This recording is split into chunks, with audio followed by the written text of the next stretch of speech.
It's not every day that you get to sit and read the words of a true living legend, but that's exactly what we're going to do for the next 6 weeks. Angela Davis was a Black Panther. She was an American communist. She was a designated terrorist and a professor who ended up on the FBI's 10 most wanted list. She is now a lifelong activist, a thinker, a writer, a professor, a candidate, a philosopher, and we are here with her book, Freedom is a Constant Struggle. Welcome to Champagne Anarchism.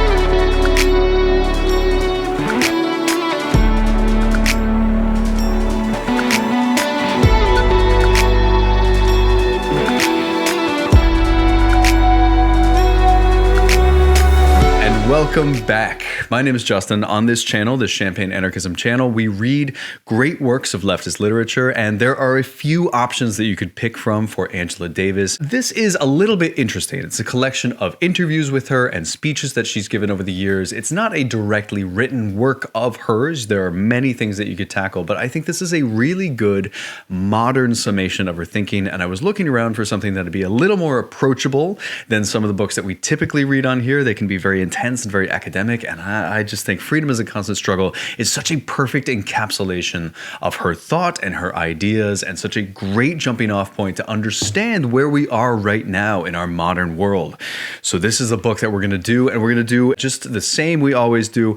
Every week I'm going to come back with a video talking about, in this case it's going to be each 2 chapters, so chapters 1 and 2, chapters 3 and 4, etc., until we hit number 10. And so for the next 6 weeks we're talking nothing but Angela Davis. So welcome. Before I get too much further with this roadmap, I should say that if you want more of this and extra content and other books that we've done in the past, things like Sylvia Federici's Caliban and the Witch, which we just finished, or Murray Bookchin's Ecology of Freedom, there's a bunch more up there, and you can check all of those out on the Patreon channel. That's patreon.com/champagne anarchism. If you're already a member, thank you so much for being there. It is really, really cool to be able to come here and do all of this stuff. Now back to the roadmap, right? We're going to talk about her biography. Who was she? Where did she come from? And what is she doing now? And then we're going to get into some of her ideas. We're going to talk about abolition. We're going to talk about intersectionality. We're going to talk about the 10 points of the Black Panther Party. And we're going to talk as well about some criticism. So we're going to talk about her involvement with Jim Jones and Jonestown. We're also going to talk about sort of a reading of Angela Davis's support of certain political candidates, people like Joe Biden, people like Barack Obama, which, you know, we will get into all of this. It's not exactly a full-throated support of any of these people, but you know, there's a lot to talk about with that, so we'll talk about that towards the end. And then I will also be uploading some extra resources that'll all be on the Patreon. You can check out kind of a reading guide that I've put together and extra things to be watching, to be reading, to be thinking about. So just you can go on that Patreon channel and you can find all of that there. But without further ado, let's jump into this incredible book. And I should give you a little bit of a disclaimer here right at the start, just like I did with my last series when we jumped into the world of feminism. I am not a woman. I am not a Black person. And Angela Davis is writing from a very strong standpoint as a Black female philosopher and activist. So there will be things that she talks about that I will not have the life experience to truly understand. And that is where I rely on people to come into the comments and tell me what I'm missing and what else, how else we should understand the things that she is talking about. Of course, Davis makes a very big point about intersectionality and how, you know, the struggle of one person in one situation may have a lot to do with the struggle of another person in another situation. She connects, for example, the prisons of the United States with the occupied Palestinian territory. A lot of this is intersectional and will be layered and multifaceted and much more complicated than just, you know, understanding it from a perspective of Black female empowerment. However, of course, this is Angela Davis, and so there will be things that she has lived through that I don't have the context for. So that's my necessary disclaimer right at the start. Now, normally when I jump into these videos, I give right at the start a few tips and tricks on how to read these books, like literally how to sit down and read them. And that's because we tend to tackle some really intense academic stuff. That is just not the case with this unbelievable book. You can just sit down and read it very, very easily. It is not particularly academic. There are references that you will not necessarily understand, historical context that you don't necessarily have. My only recommendation here is to read it with a notebook. Just, jot down a couple things here and there, things you want to investigate later, and that's really about it. Otherwise, just immerse yourself in the words of Angela Davis. A lot of these are interviews and speeches, and so she will consistently, and you'll see this in the book, but she will rehash certain things a couple times over the course of this book. There will be some repetition in there, but overall, it's tremendously readable and really understandable. So I recommend for this one just sitting back and luxuriating in Angela Davis's words. But now let's talk about Angela Davis, who she was, where she comes from, and what she is doing now. Angela Davis was born in the segregated neighborhood of Dynamite Hill in Birmingham, Alabama in 1944. And the neighborhood actually got its name from the violent bombing campaign that the white neighbors carried out to intimidate the middle-class black people that were moving into the area in the 50s, around the time that Angela Davis is a child. So she remembers this, and in her memoir, she will write about this. She, from a very early age, was kind of thrust into this activist life. Her mother, for example, was a very prominent organizer and member of the Southern Negro Youth Congress, which is a civil rights group back at the time. And so she remembers, as a Girl Scout, going to attend these anti-segregation marches back in Birmingham. And by the way, I know that I'm saying that weird. It's because I'm from the US and I live now in the UK. And so here it's Birmingham and there it's Birmingham. So that's why I sound insane when I say these things. Anyway, back to the story. She moves to New York City for high school, and it's there that she starts to fall further and further into these communist circles.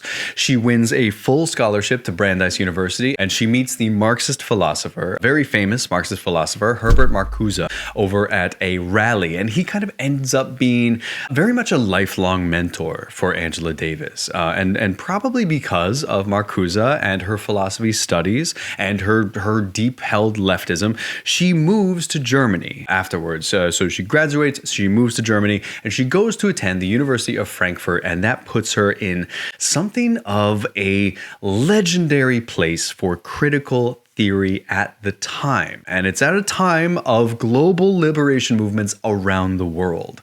We talked about this a little bit very early on, many books ago, when we talked about Frantz Fanon and the Wretched of the Earth. This is the decolonial movement. You're seeing a bunch of countries sort of come out from under the empires that used to hold them. And so it's a time of tremendous turbulence, but also a time of tremendous hope and optimism. And if you are a Marxist philosopher in the critical theory world, Frankfurt is the place to be. Eventually back in the United States, she joins the Student Nonviolent Coordinating Committee, the legendary SNCC, and she starts to work with the Los Angeles chapter of the Black Panther Party. She's hired by UCLA in 1969, as she's just 25 at the time, and she's hired as a philosophy professor, but she runs into some trouble. After a while, she's actually fired after just a few months. Why, you may ask? Well, because California governor at the time, Ronald Reagan, leaned on the Board of Regents at UCLA to fire her because of her membership in the Communist Party. Now, there's a whole court battle. She resumes her position for a little bit, but she ends up leaving in the end. She's eventually fully fired for quote-unquote incendiary language, which is just a catch-all, really. But that's where she lands. But she really doesn't have long to kick around, because in 1970, things really start to heat up for Angela Davis. There is a dramatic attempt to free an imprisoned friend and activist of Davis, this man named George Jackson. And George Jackson is something of a legendary figure, especially if you read about the Soledad brothers and you read about the organizing during the civil rights period. This is a very, very interesting guy to follow. He's a prisoner who is radicalized in prison, and then eventually his brother tries to break him out. It's a really brutal story, but the culmination of all of this is that there is an attempt to free George Jackson by his younger brother by kidnapping a judge, and this kidnapping of the judge goes horribly, horribly wrong. 4 people are killed, including the judge and Jackson's little brother, Jonathan. And crucially, the guns that the kidnappers used were linked to Angela Davis. So she goes on the run. She goes completely underground, and this is when she's designated officially as a terrorist. And we will talk about this designation of terrorist later on, especially when we talk about people like Assata Shakur. But that will come later in coming weeks. We'll leave that for now. She's on the run. She lands on the FBI's 10 most wanted list, and when she's caught, eventually she is caught, the outcry for her release is so gigantic and so enormous and global, right? Somehow she is freed. What happens is, in a stunning, this never happens, but she goes up against an all-white jury and is completely acquitted of all charges. That is something that she will talk about a little bit in here. It is something that her critics will talk about as well, as kind of this example that's often held up as, well, Angela Davis was freed. The system worked in this case. Isn't it a signal that things are getting better? The answer is no, but listen, we'll talk about that actually in just a little bit. But either way, this becomes kind of a big deal later on. We'll talk about people like Joy James, for example, in just a little bit, but Joy James refers to this as the end of the revolutionary era. So there's this intense revolution that starts and peaks right about 1970 when Angela Davis gets acquitted. And it's because of that acquittal of Angela Davis. It's a tremendously symbolic moment, and it's sort of a signal that maybe the existing system is getting better, or maybe justice is possible from the existing system, and so the revolutionary period is over in the understanding of thinkers like Joy James, and we'll talk about that. But from then on, Davis's star has risen. She goes back to teaching. She writes her books, especially Women, Race, and Class, and Are Prisons Obsolete? Two absolutely incredible books that we may end up covering separately on this channel anyway. Again, there's plenty you can pick from when you want to talk about the work of Angela Davis. One of the things that I want to prove in this series to you is that she's not just an activist. We always think of Angela Davis as this activist, as this person who goes out and makes speeches. She is, in her own right, a tremendous philosopher and a really, really interesting figure at that. She is both a thinker and an activist, and we have to evaluate both of those. But it is completely possible just to look at her thought and the philosophical contributions that she has made to the field and say, yes, this is a genius. This is brilliance that has been added to our understanding of everything that's going on. So that's Angela Davis. After this period, this rising star period, she works as an activist. She co-founds a group called Critical Resistance, and she's kind of a champion of things like queer rights and the opposition to the death penalty. Black Lives Matter. She becomes a leading figure, kind of an elder statesman in the movement. And of course, she is still around. At time of recording, she's 81. She's still working at the University of California, Santa Cruz, and she's still a major activist. So that's Angela Davis's life, and let's talk now about her ideas. And let's start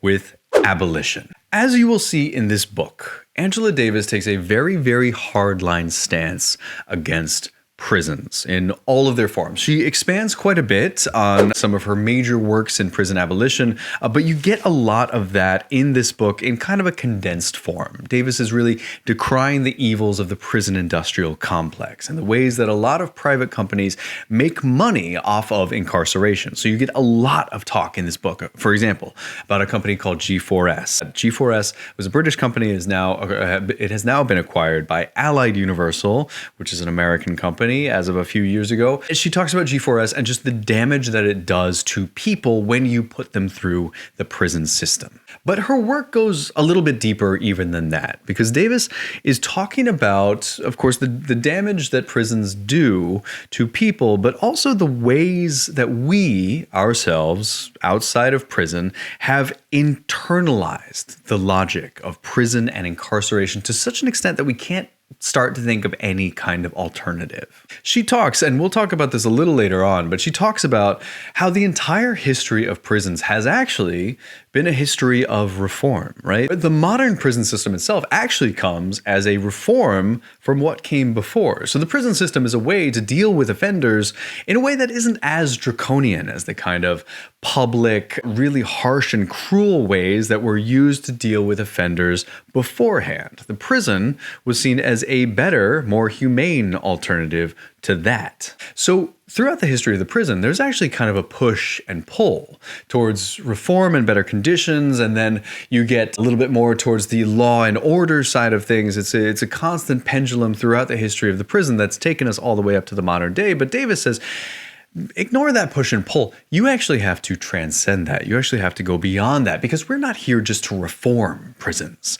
We are here to abolish them entirely. And that's really what we talk about when we talk about abolition. Of course, abolition takes many forms. The same thing goes with police, right? But Davis, especially in this book, makes it very clear that the various steps that activists call for, reforming the police, defunding the police, abolishing the police, all of these are just part of the story. Really, what you need to tackle simultaneously are the conditions that make us turn to the police and the prison and the carceral system in the first place. And that's an incredibly holistic thing.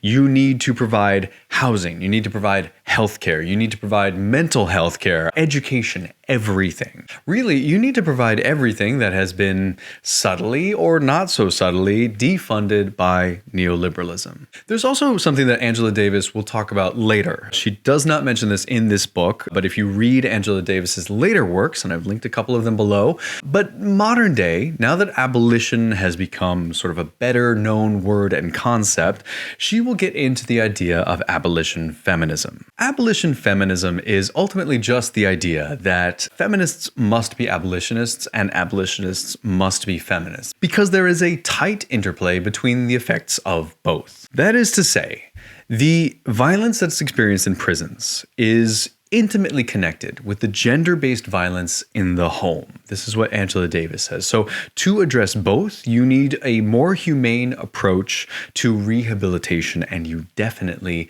don't need more prisons. And we will talk more about that as it comes up, of course. Now, the other major idea that you should know about going into this book before you read anything is the idea of intersectionality. Angela Davis is one of the original theorists of intersectionality, and so we need to talk about this concept. Intersectionality runs through the course of this entire book, and the basic thesis of the intersectional argument is, until we're all free, nobody is free. What does that phrase mean? It's an often quoted phrase. It comes up a lot, especially if you go to any march, any kind of leftist circle, whatever you like. You'll hear this phrase, but what does it actually mean? Well, it means that the system that subjugates women and perpetuates violence against Black people and undermines indigenous rights and destroys the global South, all of this is the same system. Now, if you read anarchist theory, obviously I'm hitting this from an anarchist perspective, you will talk about the concept of hierarchy, how all of this is about hierarchical constructions and the domination of one person over another. We talked a lot about that in Murray Bookchin's series. However, Davis doesn't quite hit it from that angle, and that's totally fair. We're going to approach Davis on her own terms. But Davis, for example, has this point about the violence that was used by police against protesters in Ferguson has a lot in common with the violence that is used to put down Palestinian protesters in occupied Palestine, down to the very kinds of tear gas canisters that are used in both cases. And so therefore, people marching down the streets of St. Louis have common cause with the Palestinian people. And it's important as well that neither group should forget about that. Intersectionality for Angela Davis is the idea that all of these different groups look like they're fighting for different causes. The struggle for queer liberation looks radically different from the struggle for Black liberation. But in fact, they're just different faces of the same hierarchical, racist, anti-queer power structure ultimately. And of course, there are queer Black people who fight both struggles, and of course, neither group is monolithic, etc. But really, ultimately, we are all fighting for the same cause. We are all battling against the same structure. It is ultimately a very similar struggle. So that's intersectionality. And again, we will talk so much more about that as we go through, but let's move now to the 10 points. Now, this may seem a very remarkably specific thing to talk about as something that you should know going into this book, but I actually think the 10 points of the Black Panther Party, the BPP, are incredibly important just to have in the back of your mind as you go through. Now, not only does Angela Davis refer to these at several points in this book specifically, but they also underpin a lot of the arguments that she's putting out in this book. And if you have kind of in the back of your mind just the 10 points and know what they are and know what the Black Panthers were fighting for throughout the 60s and continuing on after that, of course, you will have a better understanding of this book. So I just want to go through very quickly. This is just, for history's sake and because these ideas kind of underpin a lot of this book and a lot of Davis's writing, we'll take a quick look at the points. So the full 1966 statement can be read. I have linked it on that Patreon channel, so do check that out. But I'm just going to go through them very quickly. First point of the 10. We want freedom. We want power to determine the destiny of our Black community. Second, we want full employment for our people. 3, we want an end to the robbery by the capitalists of our Black community. 4, we want decent housing fit for the shelter of human beings. 5, we want education for our people that exposes the true nature of this decadent American society. We want education that teaches us our true history and our role in the present day society. 7, we want an immediate end to police brutality and the murder of Black people. 8, we want freedom for all Black men held in federal, state, county, and city prisons and jails. 9, we want all Black people when brought to trial to be tried in court by a jury of their peer group or people from their Black communities as defined by the Constitution of the United States. And number 10, we want land, bread, housing, education, clothing, justice, and peace. So as I say, a lot of these ideas will come back in this book. Just have them in the back of your mind as you go through. Let's talk about some criticisms, though, of Angela Davis, because, of course, we've learned there is no perfect theorist, right? That just doesn't exist. And Angela Davis is not immune from that criticism. So we're going to go through 2 major criticisms, and, we will raise other little things. I tend to mostly agree with Davis personally, so this won't be, I won't be shredding any of her ideas in this series, just a little bit of a spoiler there, but there are legitimate criticisms that you can make of Davis, and one of them has to do with a cult leader named Jim Jones. Now, Jim Jones is pretty notorious for having brought his followers to found a town in Guyana called Jonestown, and the story ends in mass suicide, drinking the Kool-Aid. That's Jonestown. Davis, among several other leading lights of the left, defended Jones, and she even wrote him a letter of support shortly before the mass suicide of all of his followers. It's not a great look, I understand. The reason at the time was that Jones claimed to be building a socialist paradise. In fact, his socialist paradise was horrifically abusive. Ultimately, of course, it was a cult. That's just, there's no getting out of that. The one thing that I should say here is that, listen, we're hitting this from an anarchist lens, right? And anarchism typically holds that you should be suspicious of any kind of hierarchy, even the nominally leftist ones, even the ones claiming to be building a socialist paradise. Davis was very eager to believe in this case, but of course she wasn't the only one. Now, should that change the way that we read any of her work? I'm honestly not sure. I don't think so. But of course, I'm really curious to hear from anybody who does think that her support of Jim Jones is kind of disqualifying on anything else that she's saying. Because of course, all of this is connected to action. Davis is a thinker and an activist. We've said this before, so you do need to evaluate both sides as you look at the totality of this book. We should also talk about Joe Biden. Davis doesn't reject politics. Even though she basically criticizes every politician she comes across, she famously said of Hillary Clinton in 2016, "I'm not so narcissistic to say that I wouldn't vote for her." Davis has backed several presidential candidates especially, overlooking some fundamental flaws that even she herself is pointing out. She seemed particularly excited about Kamala Harris as a VP candidate, which is a little odd. She backed Joe Biden, and she said that it's kind of a matter of who we can more easily pressure. So in this sense, she is being pragmatic. Now, this is not an undying love for Joe Biden that she's declaring. She's incredibly critical of Joe Biden. She's incredibly critical, you'll see this in this book, of Barack Obama. But for her, it's a question of, okay, who is more easily put under pressure by us and our movement? Joe Biden or Donald Trump? And if those are the options on the table, she's going to pick Joe Biden. Now, this feeds into a broader critique of Angela Davis that you will sometimes hear from people like Joy James, who I mentioned earlier, which is, that Davis's work now is a far cry from the work that she was doing when she first started out as an activist. That Angela Davis has been potentially folded into the system itself a little bit. I tend to think that this is a little unfair on Davis. We cannot expect ideological perfection from anybody, right? We've talked about this before. Murray Bookchin had Zionist tendencies. Emma Goldman preached free love, even as she was incredibly jealous in her personal life. You know, Bell Hooks was a landlord. You will not find a perfect theorist. They don't exist.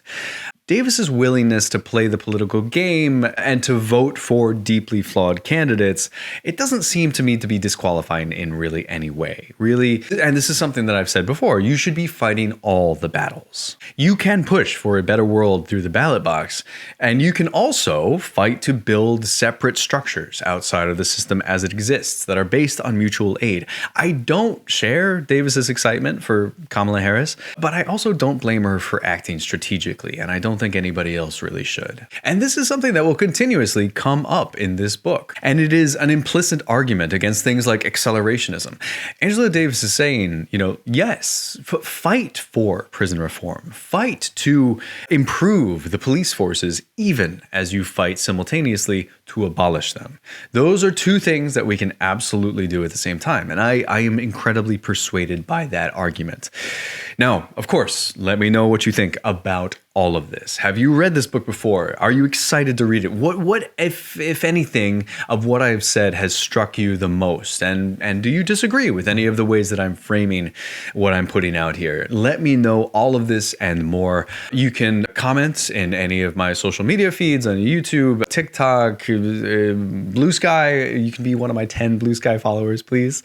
And feel free to reach out to me directly. As always, do check out that Patreon channel, patreon.com/champagneanarchism. All of this main feed stuff, these books that we go through, is absolutely free on there. I am not interested in gatekeeping any of this knowledge about these incredible books. So that's all there, freely available, and there's a free membership tier up there if you just want to check in for these books. And I am just delighted to have people there. The response to some of these books has just been truly amazing. So thank you so much for being there, for watching these videos, and I will see you next time for chapters 1 and 2 of Freedom is a Constant Struggle.